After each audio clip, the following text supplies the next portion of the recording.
আজকে দুনিয়ার মানুষ আল্লাহকে আল্লাহ রসুলকে মানুক বা না মানুক, তারা এই জিনিসটা এই কথাটা মানতে বাধ্য হয়েছে।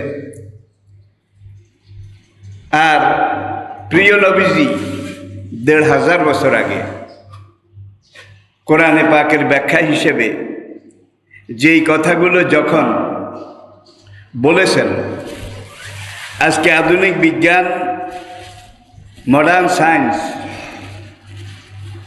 বিজ্ঞানীরা বলছে বিজ্ঞান আজকে তার উন্নতির কাঞ্চনজঙ্ঘায় সর্বোচ্চ শিখরে বিরাজ করছে।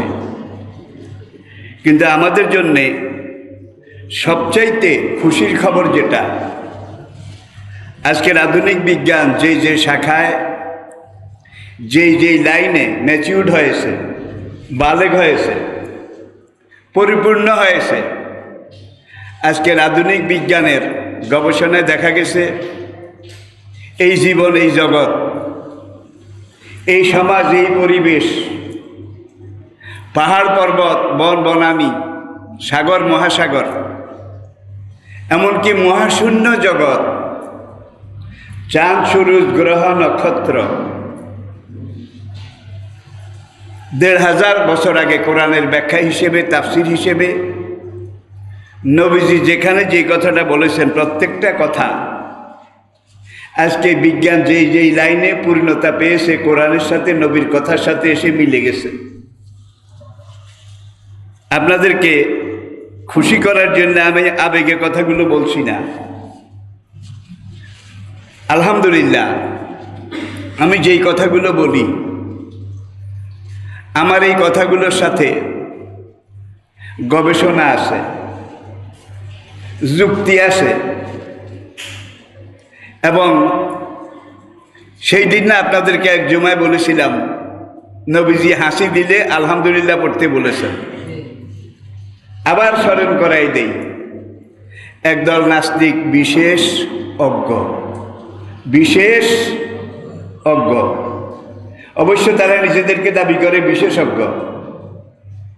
আমি বলছি বিশেষ মানে বিশেষভাবে অজ্ঞ।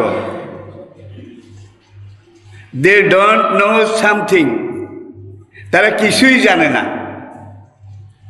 তারা বলা বলি করতে লাগলো, মানুষ হাসি দেয়, এটা দেবেই তো, স্বাভাবিক, এটা তার শারীরিক একটা প্রক্রিয়া।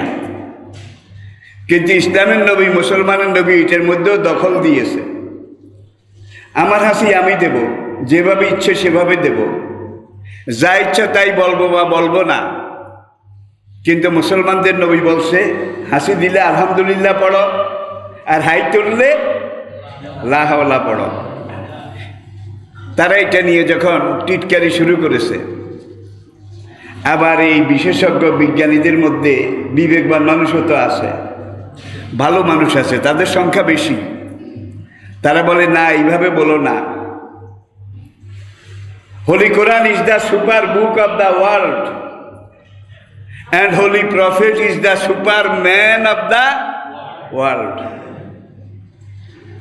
মহাগ্রন্থ আল কোরআন দুনিয়ার সর্বোচ্চ তথ্যপূর্ণ, যুক্তিপূর্ণ, বিজ্ঞানপূর্ণ, পরিপূর্ণ মহাগ্রন্থ।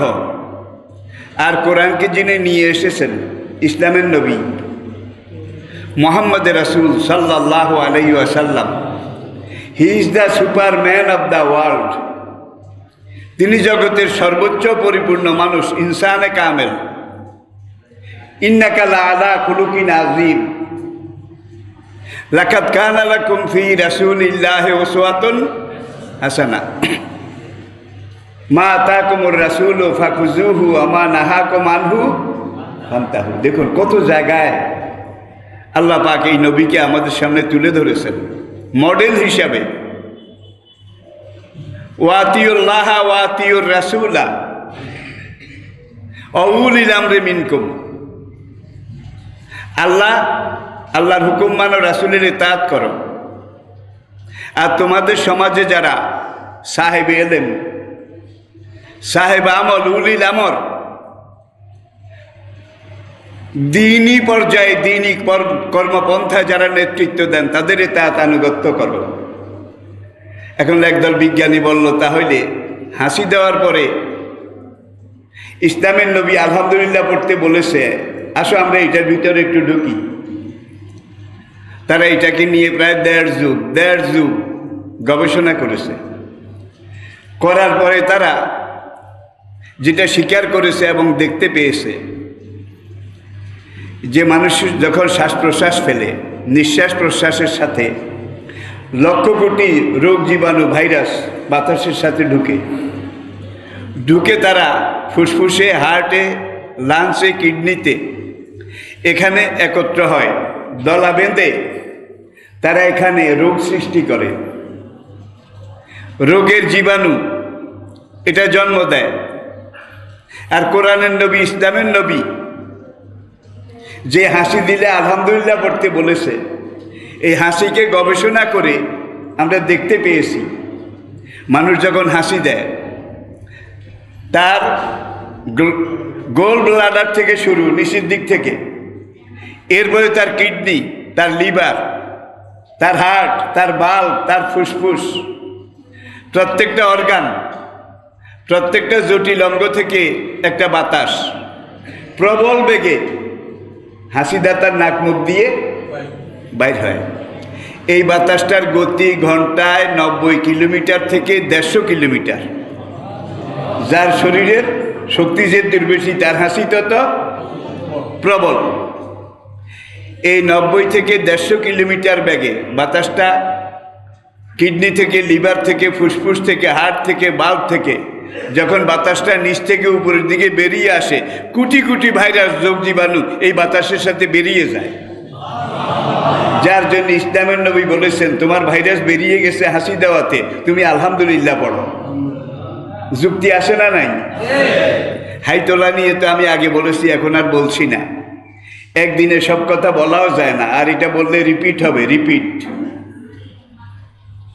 প্রিয় মুসল্লি ভাইয়েরা, দেশের অবস্থা কিন্তু বেশি ভালো নয়।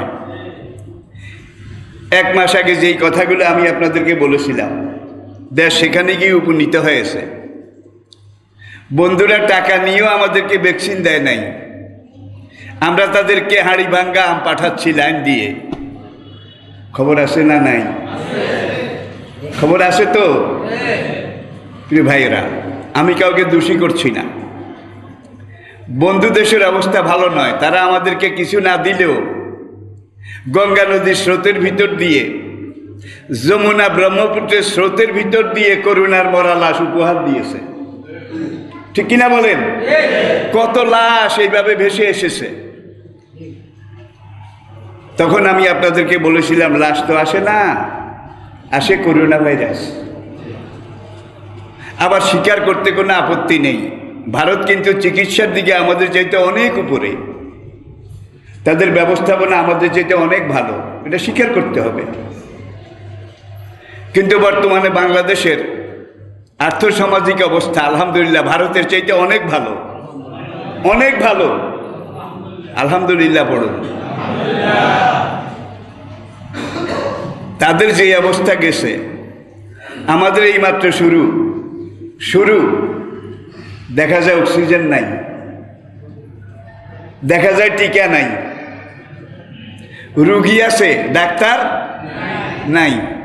আর বলি না, কারণ আমাদের নাকে এখন রশি লাগানো। আমি কি বুঝাতে পেরেছি? নাকে রশি লাগানো অবস্থা এরকম আসে না নাই? আল্লাহ পাক যদি রহম না করেন, মেহেরবানি না করেন, দয়া না করেন, কোন কিয়ামত হয়ে যায় এটা একমাত্র আল্লাহ জানেন। দুনিয়ার বুকে সবচাইতে বিশৃঙ্খল একটা দেশ, বিশৃঙ্খল একটা জাতি যেই দেশে, সেই দেশটার নাম বাংলাদেশ। আপনি বিদেশে যান, সেখানে দেখবেন মানুষ দীর্ঘ সময় লাইন দিয়ে দাঁড়িয়ে আছে, কেউ রাস্তা দিয়ে রোড ক্রস করে না, যেই পর্যন্ত সবুজ বাতি না জ্বলে। আমি বোধহয় বেশি বলেছি। আইন মানা। জাপানে দেখেছি সবুজ বাতির সাথে আবার রোবট আছে, রোবট, লোহার মানব মূর্তি, সেইভাবে হাত তুলে রাখে, মানে এখন যেতে পারবে না, সবুজ বাতি জ্বলে। সেই লন্ডনে, আমেরিকায়, দুনিয়ার বিভিন্ন দেশে দেখেছি, সবাই আইন মেনে চলে। কিন্তু এখানে ট্রাফিক আছে, লাল বাতি জ্বলতেছে, গাড়ি এইভাবে আসা যাওয়া করে, তারপরে এটার মাঝখান দিয়ে রোড ক্রস করে কোন দেশের মানুষ? এখান দিয়ে ওভারব্রিজ আছে, ওভারব্রিজে উঠে না, উঠতে একটু কষ্ট হবে। এই জন্যে এখান দিয়ে এই দেশের মানুষকে আইন মানানো আসলে কঠিন।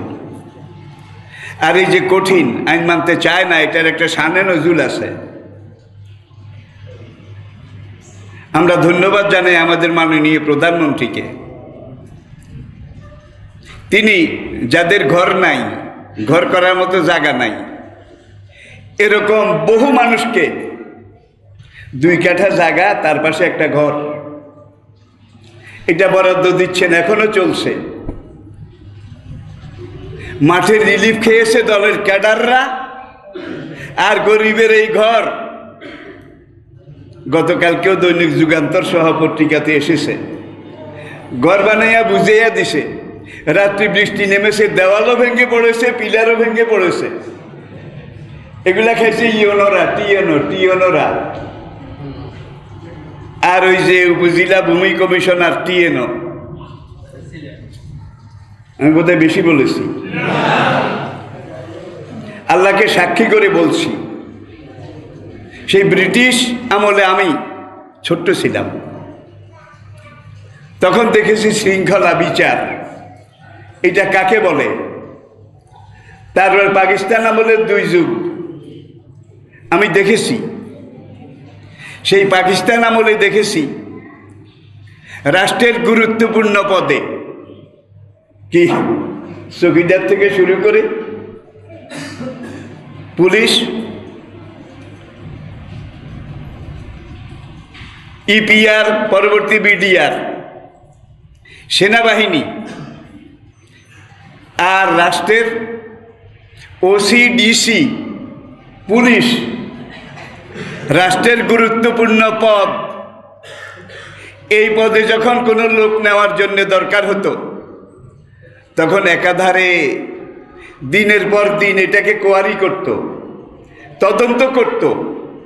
এই লোকটা যে দরখাস্ত দিয়েছে, লোকটার বিদ্যা বুদ্ধি আছে, যোগ্যতাও আছে, কিন্তু তোমরা ভালো করে একটু দেখো এর 14 গোষ্ঠীর মধ্যে কোনো চোর টোর আসিল কিনা।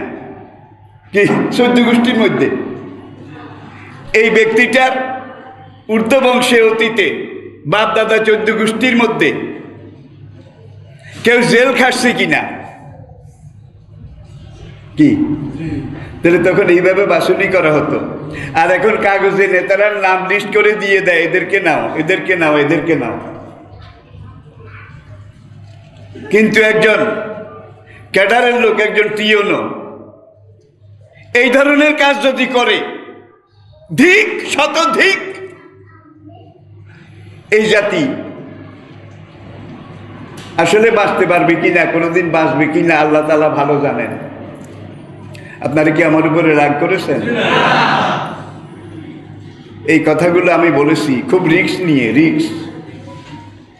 নিয়ে কথাগুলো বলেছি। ফাল্লাহু খায়রুন হাফিজান ওয়া হুয়া আরহামার রাহিমিন। এই যদি হয় আগা থেকে গোড়া পর্যন্ত, স্বাস্থ্য বিভাগের অবস্থা সবচাইতে খারাপ।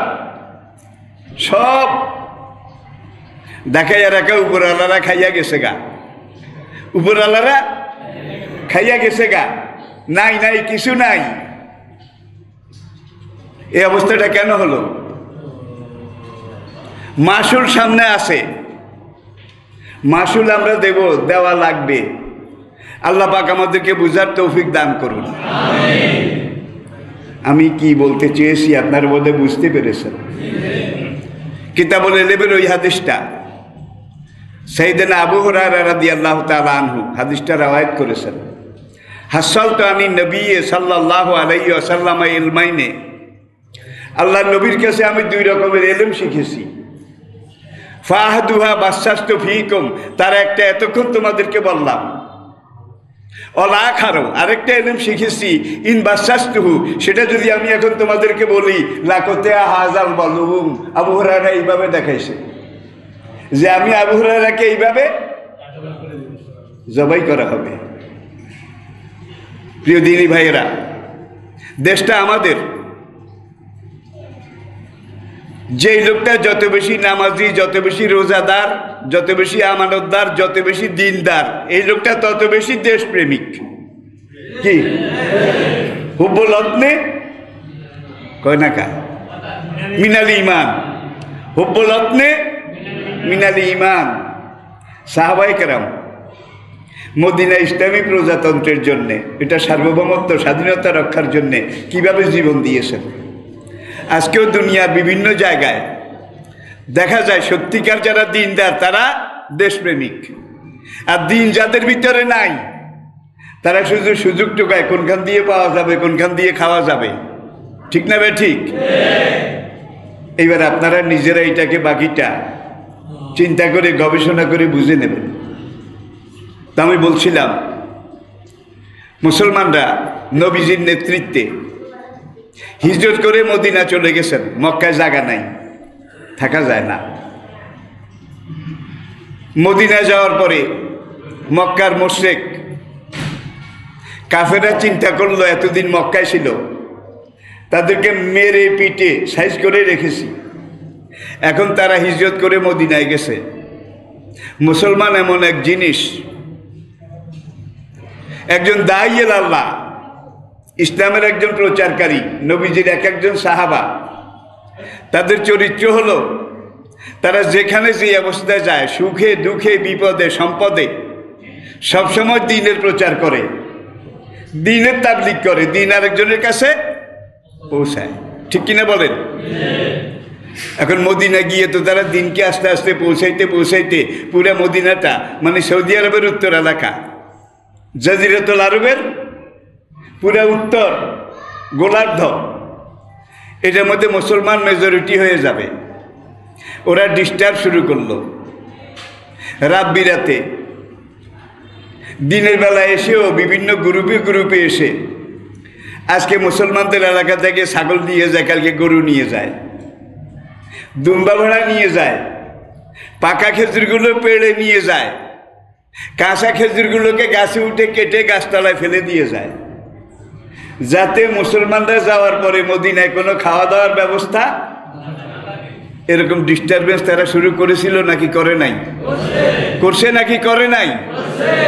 এখন আল্লাহর নবী আল্লাহু আকবার এজ এ রিলিজিয়াস টিচার, একজন ধর্মীয় নেতা হিসেবে, এজ এ ফাউন্ডার, একজন আদর্শ জাতির স্থপতি হিসেবে, এজ এ রুলার, একজন শাসক হিসেবে, এজ এ লিডার, একজন নেতা হিসাবে, এজ এ ল গিভার, একজন আইনদাতা হিসাবে, এজ এ ল মেকার, একজন আইন প্রণেতা হিসাবে, এজ এ কমান্ডার, একজন সেনাপতি হিসাবে, এজ এ জাস্টিস, একজন ন্যায় বিচারক হিসাবে, Mohammad is the super man of the world. Encyclopedia Britannica নবম খণ্ড আপনারা খুলে দেখেন, তারা সোনার অক্ষরে এটা স্বীকার করেছে। তো তারা মনে করেছে মোহাম্মদ মানুষ একজন, আর মক্কা থেকে গেছে কিছু মানুষ, মদিনায় আসে অল্প কিছু মানুষ। এখন এই অল্প থাকতে যদি এটাকে আমরা নষ্ট করতে না পারি, তাহলে সামনে আমাদের খারাপ সময় আসবে। এরা এখান দিয়ে ঢুকে ওইখান দিয়ে আসে, শুধু ডিস্টার্ব করে। আল্লাহ নবী কয়েকটা কমান্ডো বাহিনী গঠন করলেন। কমান্ডো বাহিনী বুঝেন তো, গ্রুপ গ্রুপ। তার মধ্যে একটা কমান্ডো বাহিনী গঠন করলেন হযরত আসিম রাদিয়াল্লাহু তাআলা আনহু, এক যুবক সাহাবী। তার নেতৃত্বে 6 জন টকবগে যুবক সাহাবী, তাদেরকে নবী বললেন তোমরা মদিনা থেকে রওনা করে এই ঘোড়ায় চড়ে রাজি পর্যন্ত যাবে। রাজি, আর রাজি জায়গাটা মক্কা আর মদিনার মধ্যবর্তী সীমানার একটু মক্কার দিকে, একটু দক্ষিণ দিকে। আমি কি বুঝাতে পেরেছি? মক্কা আর মদিনার মধ্যবর্তী জায়গা থেকে একটু দক্ষিণ দিকে, মানে মক্কার দিকে আরেকটা গ্রুপকে পাঠালেন আরেক দিকে। আপনারা জানেন এইভাবে গ্রুপ গ্রুপ বিভিন্ন জায়গায় পাঠালেন। এক গ্রুপ দিনের বেলায় ডিউটি করে, আরেক গ্রুপ। এখন তারা যখন এইভাবে পর্যবেক্ষণ, এদেরকে আজকের মিলিটারি পরিভাষায় বলা হয় আর্মি ইন্টেলিজেন্ট। কি বলা হয়? আর্মি সেনা গোয়েন্দা। বাংলায় বলা হয় সেনা গোয়েন্দা। এখন মুসলমানদের এই গ্রুপও কিন্তু মাঠে নেমেছে। ওরা তো আসে শুধু ডিস্টার্ব করার জন্যে, আর এরা বাধা দেওয়ার জন্যে ময়দানে কাজ করে। আসিম রাদিয়াল্লাহু তাআলা আনহুর নেতৃত্বে সেখানে ছিলেন 6 জন কমান্ডো বাহিনীর সদস্য, 6 জন। তারা যখন রাজি এলাকা পার হলেন, পার হয়ে এখন আবার মদিনার দিকে রিটার্ন ব্যাক করবেন, সামনে এক জায়গায় পাহাড়ে লুকাইতেছিল 100 মুশরিক তীরান্দাজ। আর তখন তার তীর, এটা ছিল গুলি, বন্দুক তো ছিল না, মেশিন গান রাইফেল ছিল। তীর, তলোয়ার, নেজা, বল্লম। তীর, তলোয়ার, নেজা, বল্লম। এই যুগে তো আর সেই যুদ্ধ নাই। এই যুগে কলে মানুষ মারে। কলে মানুষ মারা বুঝেন? কলে মানুষ মারে। আর কোরআন বলছে যে মুসলমান একজন, কাফের 10 জন, সূরা তওবা। মুমিন একজন, কাফের 10 জন। একজন মুমিন যদি খালি হাত হয়, তার হাতে তীর, তলোয়ার, নেজা, বল্লম কিছু নাই, শুধু একটা খাজুরের ডাগ্গা আছে। বদরের দিকে তাকান, খাজুরের ডাগ্গা। তলোয়ার কয়খানা ছিল? আল্লাহু আকবার, সব খাজুরের ডাগ্গা। এই খাজুরের ডাগ্গার মাইরে ইসলামের প্রথম জিহাদ, বদরের যুদ্ধ, বিশ্ববিজয়ের তরুণদার, বিশ্ববিজয়ের বন্ধ গেট এই জায়গায় উন্মুক্ত করে দিয়েছিল, খুলে দিয়েছিল, শুধু খাজুরের ডাগ্গার মায়ের। ঠিক না বে ঠিক? প্রিয় দিনী ভাইয়েরা, এখন আসিম রাদিয়াল্লাহু তাআলা আনহু তার সঙ্গের 5 জনকে নিয়ে প্রাণপণ মোকাবিলা করার চেষ্টা করতেছেন, প্রতিরোধ করার চেষ্টা করতেছেন। এখন এই 6 জনের মধ্যে 2 জন সেখানে, ওরা 100 জন, সবাই তীরান্দাজ। এমনভাবে ওরা তীর মারে, নেজা, বল্লম মারে। 2 জন সেখানে শহীদ হয়ে গেছেন। 3 জন তাদের হাতে বন্দী হয়ে গেছেন। একজন আছেন, কে?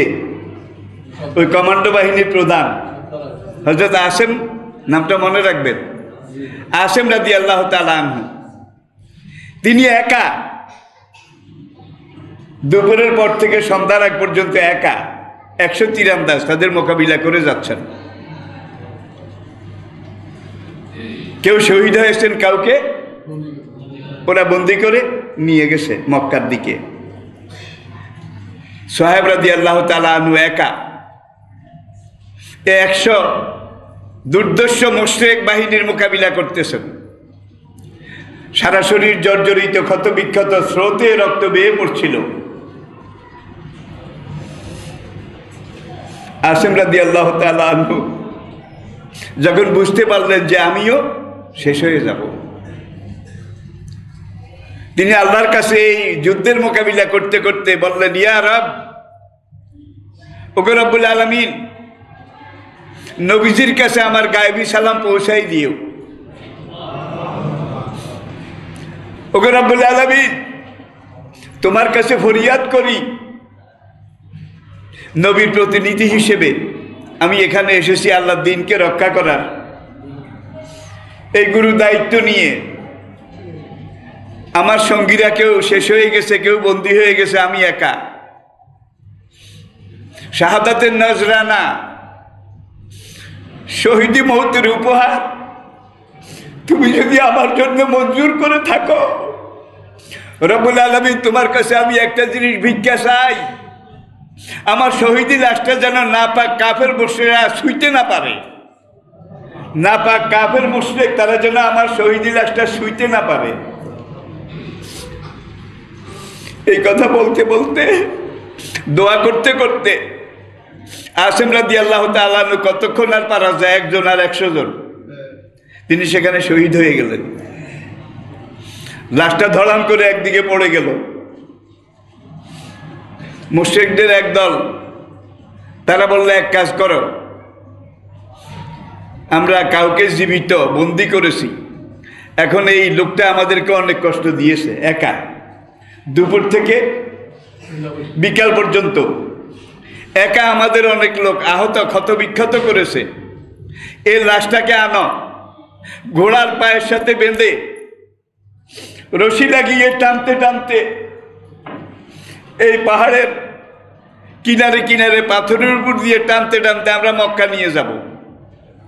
আমাদের মুশরিক কুরাইশ নেতাদেরকে বলবো, এই লোকটা আমাদেরকে বড় কষ্ট দিয়েছে। ওরা বলল ঠিক। ওরা লাশটা আনার জন্য গেল। তারা যখন কাছাকাছি গেল, তারা দেখতে বলল লক্ষ লক্ষ বোলতা, ভিমরুল, মৌমাছি, ঝাঁকে ঝাঁকে লাখে লাখে হযরত আসিম রাদিয়াল্লাহু তাআলা আনহু শহীদ লাশের উপরে বসে গেছে।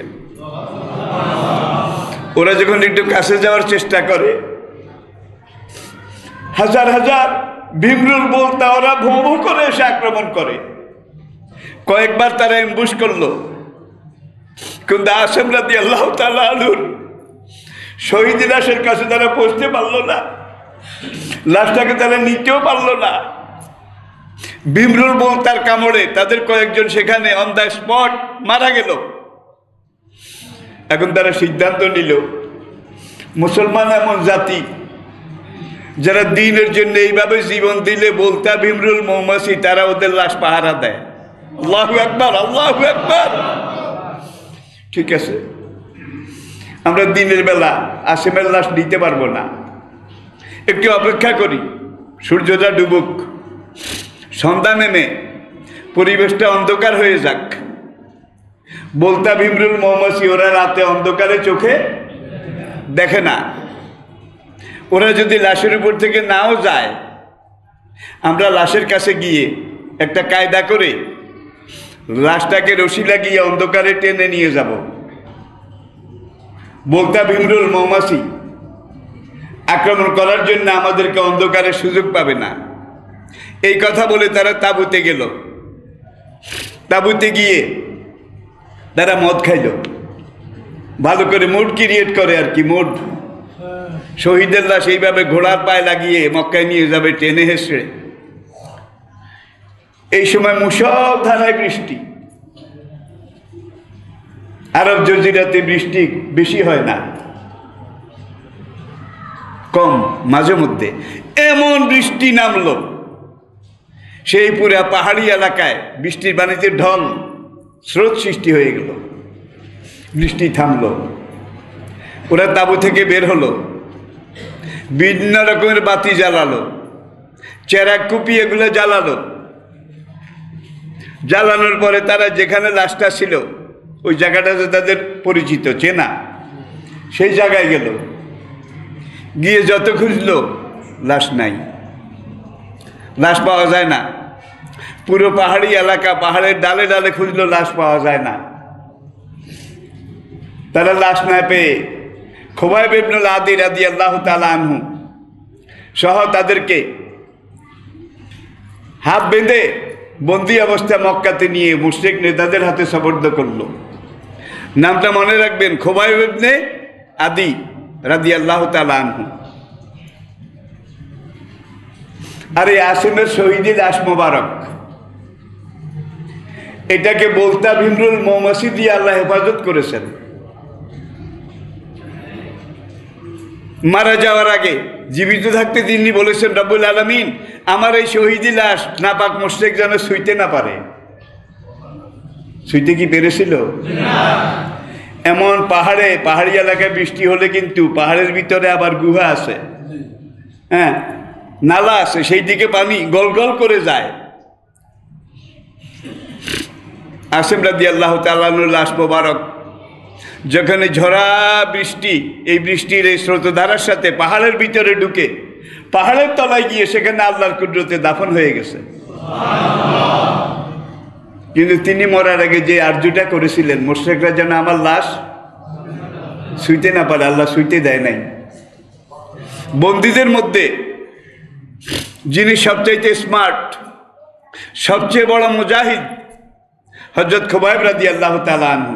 নামটা আপনারা অনেকে জানেন, খুবাইব রাদিয়াল্লাহু তাআলা আনহু। তাকে মক্কাতে, জেলখানা তো তখন ছিল না, কাউকে বন্দি করতে হইলে কারো বাড়িতে, কারো ঘরে একটা রুম, একটা কামরা, এটাকে নির্ধারিত করে সেখানে বাইরে দিয়ে তালা লাগিয়ে, এটাই বন্দি। খুবাইব ইবনুল আদি রাদিয়াল্লাহু তাআলা আনহু, তাকে মক্কায় নিয়ে একটা ঘরে বন্দি করা হলো এবং নেতারা সিদ্ধান্ত দিল একাধারে 7 দিন অথবা 10 দিন তাকে কিছু খেতে দেওয়া হবে না। মাঝে মাঝে দরজা খুলে জিজ্ঞাসা করা হবে যে তুমি মুশরিক, খুবাইব তুমি মুশরিক ধর্মের মধ্যে ফিরে আসো, নতুন যে ইসলাম গ্রহণ করেছো এটাকে বাদ দাও। এটাকে বলা হয় রিমান্ড। কি এই যুগের রিমান্ড? খানা তো নাই, দিনের পর দিন যাচ্ছে, কিন্তু খুবাইবের চেহারার মধ্যে, তার কথাবার্তার মধ্যে 3 দিন 6 দিন উপবাসের। সৌদি আরবের গরম, এক বিন্দু পানি, একাধারে দিনের পর দিন নাই, এক ফোঁটা খাওয়া, এক রত্তি খানা, এটা নাই। কিন্তু ওরা লক্ষ্য করে যখনই জিজ্ঞাসাবাদ করতে আসে, রিমান্ড নিতে আসে, যত দিন যায় খুবাইবের শরীর আরো তাজা হয়, পুষ্ট হয়। আল্লাহু আকবার, আল্লাহু আকবার।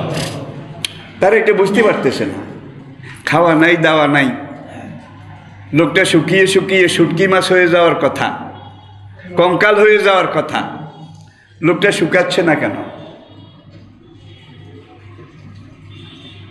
আল্লাহ পাক শহীদদেরকে হাসরের মাঠে ওঠার আগ পর্যন্ত ইউরজাকুন, কোরআন বলছে ইউরজাকুন, তাদেরকে আমি আল্লাহ রুহানি রেজেক এটা খাওয়াই।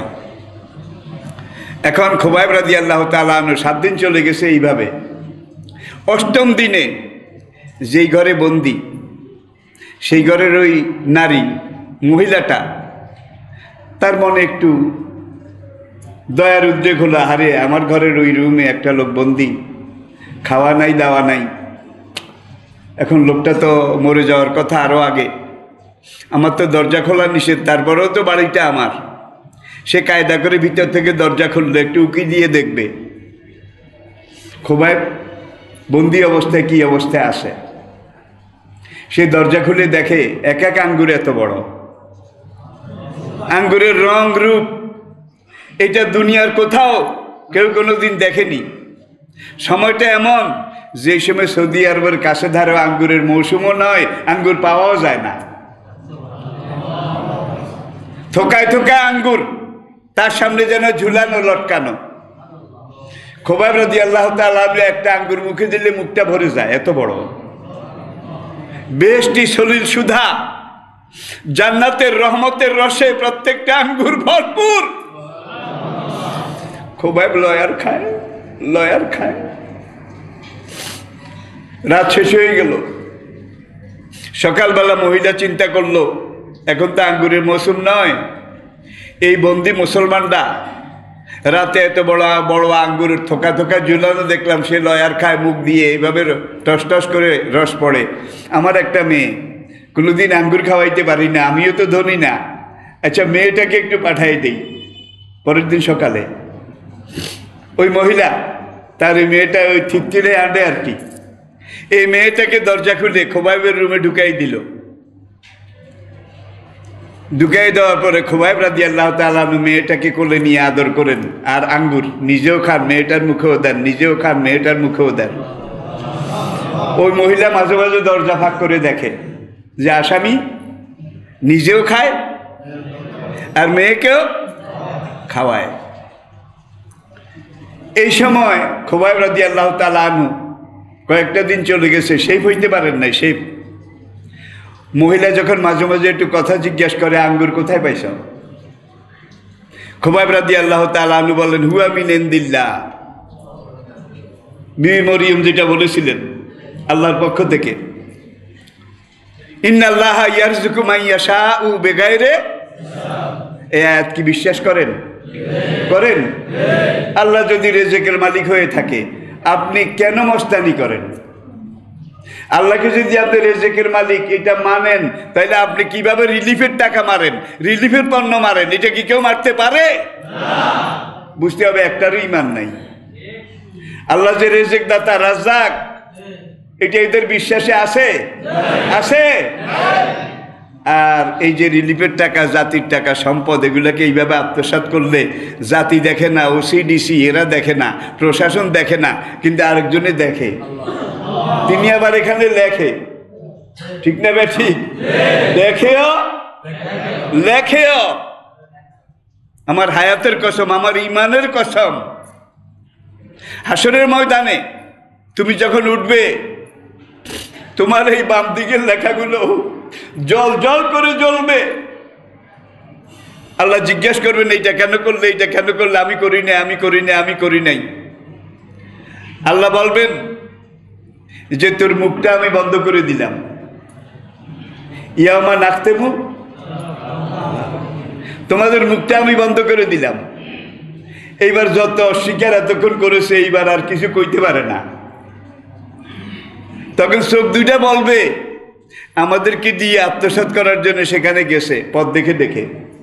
পাও দুইটা বলবে, আমাদেরকে দিয়ে হেঁটে হেঁটে ওই মহিলার কাছে রাত্রে গেছে। কি? হাত দুইটা বলবে যে আমাদেরকে দিয়ে মহিলার গায়ে হাত দিয়েছে। প্রত্যেকটা অঙ্গ প্রত্যঙ্গ তার বিরুদ্ধে। হাত কথা বলবে, চোখ কথা বলবে, নাক মুখ কথা বলবে, পাও দুইটা কথা বলবে। তখন হাসরের মাঠে ওই লোকটা জিজ্ঞাসা করবে, লেমা সাহেব তো বালাই না, কিরে আমার চোখ, কিরে আমার হাত পা, তোরা সবাই আমার বিরুদ্ধে সাক্ষী দিলি। আমি যদি এখন দোজখে যাই, তোরাও তো বাঁচবি না, তোদেরও তো পরিণাম ভালো হবে না, তোরাও তো জ্বলবি। তখন হাত পা চোখ মুখ তারা বলবে, দুনিয়াতে আল্লাহ তোমাকে কথা বলার শক্তি দিয়েছিলেন, আমাদেরকে বোবা করেছিলেন, যার জন্য তুমি এই করেছো, এই বলেছো, এই করেছ, আমরা শুধু দেখেছি, কোনো কিছু বলতে পারিনি। আজকে আল্লাহ তোমাকে লক আপ করে আমাদের জবান খুলে দিয়েছে। তোমার ঝুলির ভিতরে যত বিড়াল লুকানো আছে, সবগুলো হাসরের মাঠে আমরা বের করে দেব। আমি কি বুঝাতে পেরেছি? কোনো জিনিস বোধহয় গোপন রাখা যাবে, লুকিয়ে রাখা যাবে? প্রিয় ভাইয়েরা, এখন ওই যে খোবাইব ইবনে আদি, 10 দিন পার হয়ে গেছে, ওদের আদালত বসে, হিয়ারিং হয়, খোবাইবকে কি করা যাবে। শেষমেশ সিদ্ধান্ত হলো যে খোবাইবকে আগামীকাল মক্কার কাবা ঘর থেকে 6 কিলোমিটার দূরে, এখন সেখানে একটা চৌরাস্তা আছে, একটা জেদ্দার দিকে, আরেকটা মদিনার দিকে, আরেকটা শারে ইব্রাহিম, এইটা ওই ইয়ের দিকে, ওই যে তায়েফ, চৌরাস্তার মুখ। জায়গাটার নাম তানিম, তানিম, তানু আইন ইয়ামিম, তানিম। এই জায়গায় নিয়ে তারা শুলি দিল। শুলি দেওয়ার আগে খোবাইব রাদিয়াল্লাহু তাআলা আনহুকে জিজ্ঞাসা করলো, তোমার জীবনের শেষ চাওয়া কি? ওরা মনে করছে মাফ টাফ চাবে আর কি। তুমি যদি ক্ষমা চাও, প্রাণ ভিক্ষা চাও, তোমাকে আমরা প্রাণ ভিক্ষা দেব, এটা আমাদের নেতার আদেশ। তারা যখন এই কথা জিজ্ঞাসা করলো, খোবাইব রাদিয়াল্লাহু তাআলা আনহু বললেন, মौत का फैसला आसमान में होता है, जमीन में नहीं। একজন মুমিনের মৃত্যুর ফয়সালা এটা আসমানে হয়, জমিনে হয় না। আসমানে যদি আমার মৃত্যুর ফয়সালা হয়ে গিয়ে থাকে, তোমাদের কাছে হাজার ক্ষমা চাইলেও, কারণ আমাকে মারার মালিকও তোমরা নাও, বাঁচানোর মালিকও। এই ঈমান কি আমাদের আছে? থাকা দরকার আছে না নাই? আল্লাহু আকবার। কাইচা ঠিক আছে, ক্ষমা চাইবা না? কয় না, আমি জালেমের কাছে, কোনো মুমিন কোন যুগে বোধহয় কোনো জালেমের কাছে প্রাণ ভিক্ষা চাইছে? এটার একটা নজির দেখান পারলে, একটা দেখান, পারবেন না? প্রিয় মুসল্লি ভাইরা, এইবার খোবাইব বলেন, যে আমি প্রাণ ভিক্ষা চাবো না, কয় তোমাকে এই মুহূর্তে শুলি দেওয়া হবে। কয় তাইলে আমার একটা আবদার আছে। কয় কি? আমাকে 2 রাকাত সালাত, 2 রাকাত নামাজ পড়ার সময় দাও, অনুমতি দাও। ওরা কেউ বললো দেব না, দেওয়া হবে না, দেওয়া যাবে না। আবার কিছু বিবেকবান নেতা মুরব্বী টাইপের তারা বলে লোকটাকে তো আমরা শুলি দিয়ে মেরে ফেলবো, 2 রাকাত নামাজ পড়তে চায়, পড়ুক না। শাহাদাতের নজরানা জান্নাতে যাওয়ার আগে দেখা যায় প্রকৃত শহীদ যারা, তারা 2 রাকাত নামাজ পড়ে। ঠিক না বে ঠিক? ঠিক না বে ঠিক? আল্লাহু আকবার। এবার খুবাইব রাদিয়াল্লাহু তাআলা আনহু, তিনি পানি তো নাই, সেখানে তো ইমাম করলেন। তো ইমাম করে 2 রাকাত নামাজ আদায় করলেন। নামাজের পরে বললেন আই এম রেডি, আমি মৃত্যুর জন্য তৈয়ার। তখন ওদের একজন বলে, খুবাইব তুমি তো ইচ্ছা করলে নামাজটা আর একটু লম্বা করতে পারতে, তাহলে তোমার মৃত্যুটা একটু দেরিতে হইতো, এই জন্য লম্বা করি নাই। তাহলে তোমরা কেউ কেউ মনে করে মুসলমান মরার ডরে নামাজ লম্বা করে, মৃত্যুকে সবসময় আমি আলিঙ্গন করি। কয় তোমাকে এখন শুলিতে দেওয়া হবে। খুবাইব বলে লাস্তু ওবালি হিনা উক্তালু মুসলিমান, একজন মুসলমান হিসাবে, রাসূলের একজন সৈনিক হিসাবে, দিনের একজন মুজাহিদ হিসাবে, দিনের একজন দায়ী, দিনের একজন রায়, দিনের একজন নকিব হিসাবে আমি যে জীবন দিতে পেরেছি এবং পারছি, সেই দিকে এগিয়ে যাচ্ছি বেহেশতের দিকে, এটা আমার জন্য সবচেয়ে বড় কামিয়াবি। তাকে শুলি দিয়ে দিল। লাশটা, তখনকার শুলি কিভাবে বলবো, একটা নেজা ধারালো বর্ষার মতো, এটাকে ঢালাই করে মাটিতে পোতা হতো, পুঁতে তারপরে এটার ফলাটা উপরের দিকে থাকতো। আসামিকে ধরে নিয়ে উপরে এইভাবে তারা চঙ্গা মই বানিয়ে এমনভাবে ঘেঁষাং করে দিত, পিছন দিয়ে ঢুকতো, কলিজা গুড়তাম সারা শরীর, মগজ ভেদ করে মাথা দিয়ে মাথা পুড়ে বের হয়ে যেত। কত পাশবিক, কত দানবিক। তাকে এইভাবে শুলি দিয়ে খুবাইব রাদিয়াল্লাহু তাআলা আনহুকে শহীদ করে দেওয়া হলো। লোকটা ওই দেহ মোবারক, এইটা ওই শুলিদণ্ডের মধ্যে গাঁথা। ওরা সিদ্ধান্ত নিল ওকে শুলি থেকে খুলবে না, এবং একবারে লাশটা পৌঁছে যাওয়া পর্যন্ত আমরা এখান থেকে দূরও করব না।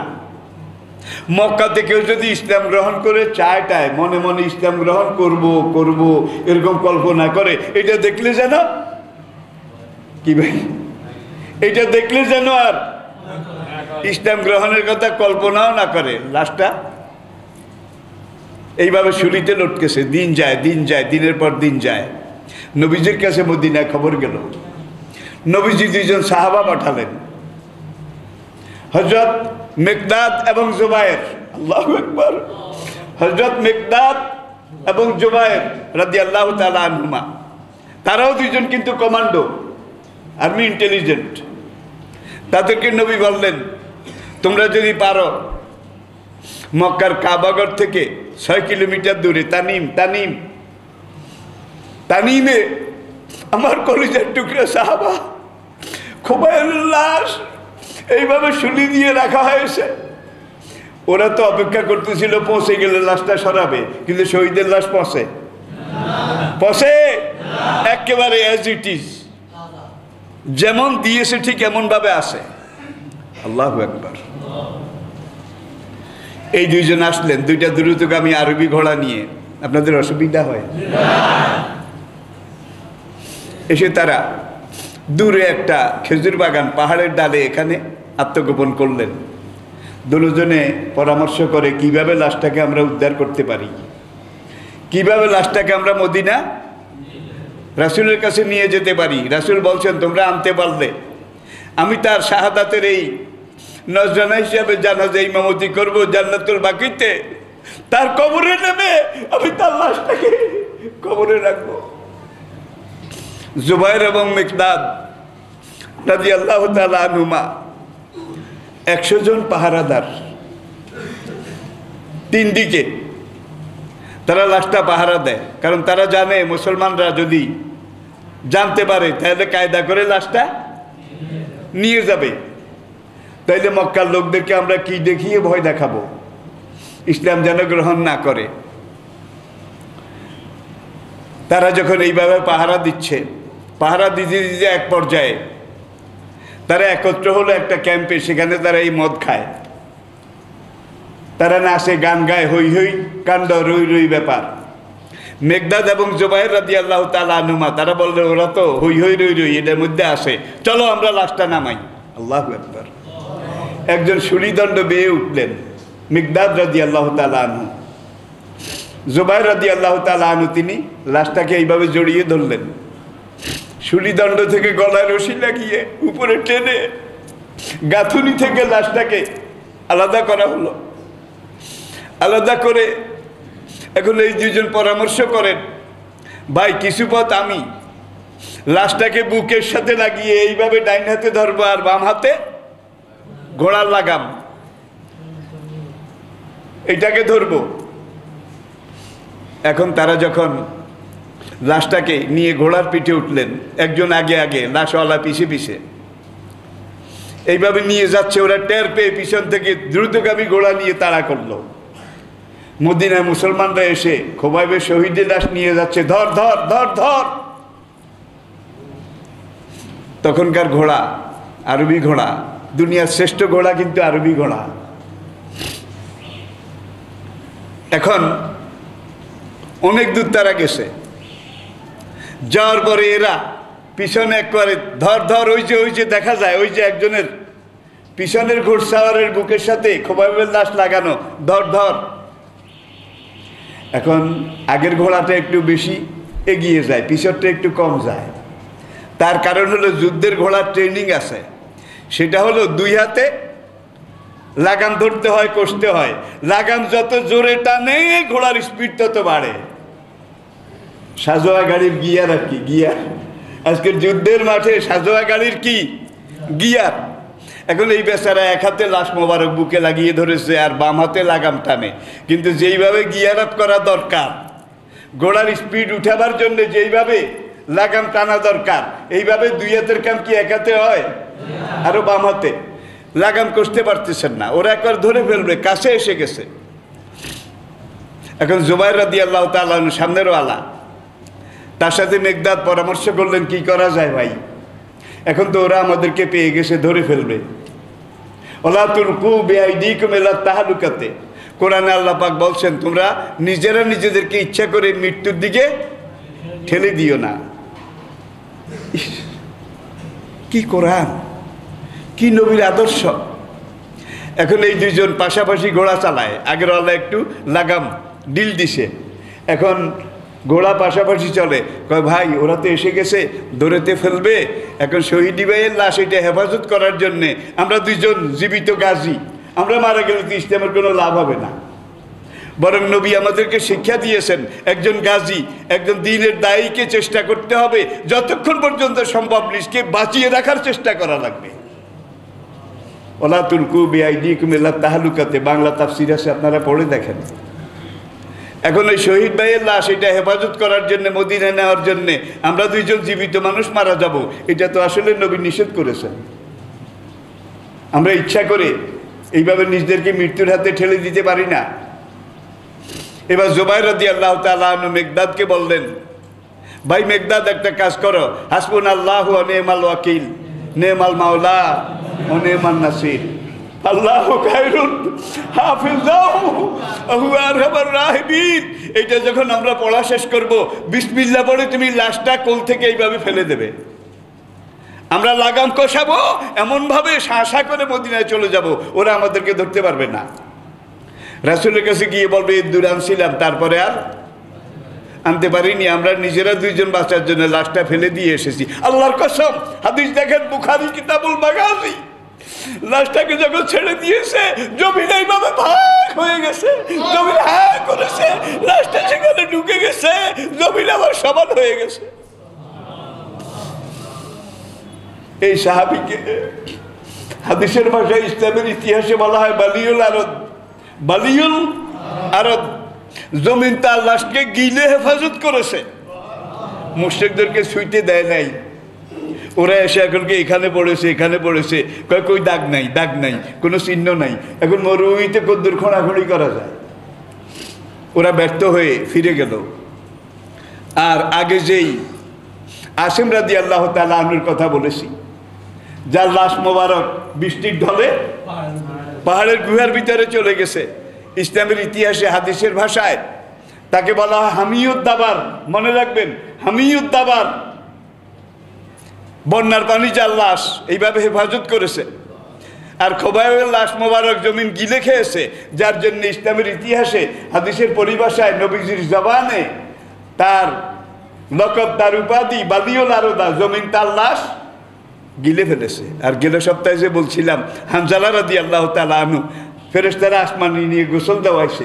ইসলামের ইতিহাসে হাদিসের পরিভাষায় তাকে বলা হয় গাসিলুল মালায়েকা, গাসিলুল ফেরেশতারা আসমানে নিয়ে তাকে ফরজ গোসল এটা করাইছে। আল্লাহ পাক আমাদেরকে বোঝার তৌফিক দান করুন। হ্যাঁ, আপনারা সবাই মাস্ক, আগামী জুমা মাস্ক ছাড়া একজন ভাইও আসবেন না। যাদের কিনার মতো পয়সা নাই তারা এসে বলবেন হুজুর আমার মাস্ক নাই, এখান থেকে কর্তৃপক্ষ কমিটি আপনাদের মাস্কের ব্যবস্থা করবে। সবাই রাজি আছেন তো? রাজি আছেন তো? আসসালামু আলাইকুম ওয়া রাহমাতুল্লাহি ওয়া বারাকাতুহু।